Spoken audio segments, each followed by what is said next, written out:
All right, the big issue here, DNA. I mean, if this DNA is in fact a match, is that game over? Let's bring back in the think tank. Lara, if the DNA is a match, is this game over? I would think so.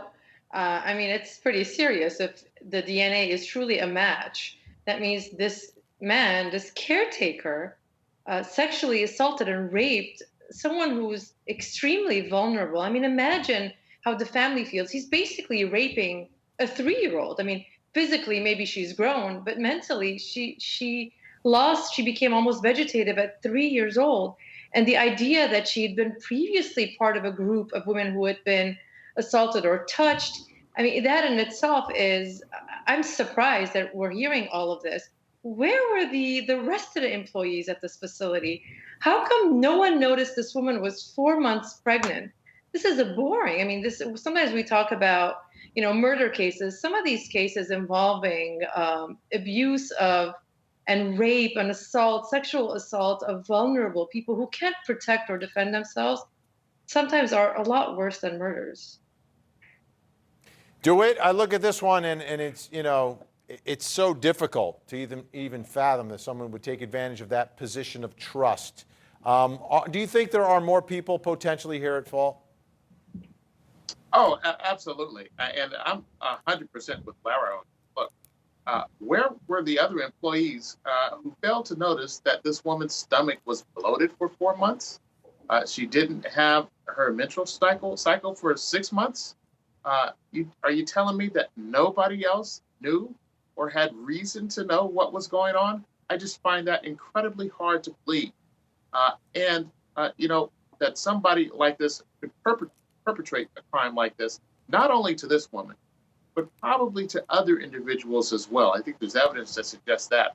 So, yes, I think there are more people who should be found liable, and if not criminally, definitely civilly. So I think that this nursing facility has a lot of things to be worried about. They would be if I was the attorney. Neama, what's justice? The big picture. Let's take a step back. Big picture here. What is justice in this whole situation? Yeah, justice is going to be criminal and civil justice here. I mean, you have someone who obviously is a rapist, raped an intellectually disabled woman multiple times.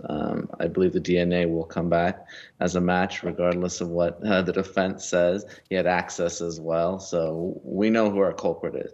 And civilly, Hacienda's CEO has already resigned, but that should just be the beginning. The family's made a claim, a $45 million claim. There's going to be a significant payout here, but heads should roll. The medical doctors, the other folks that had responsibility for this woman, one of the most vulnerable members of our society.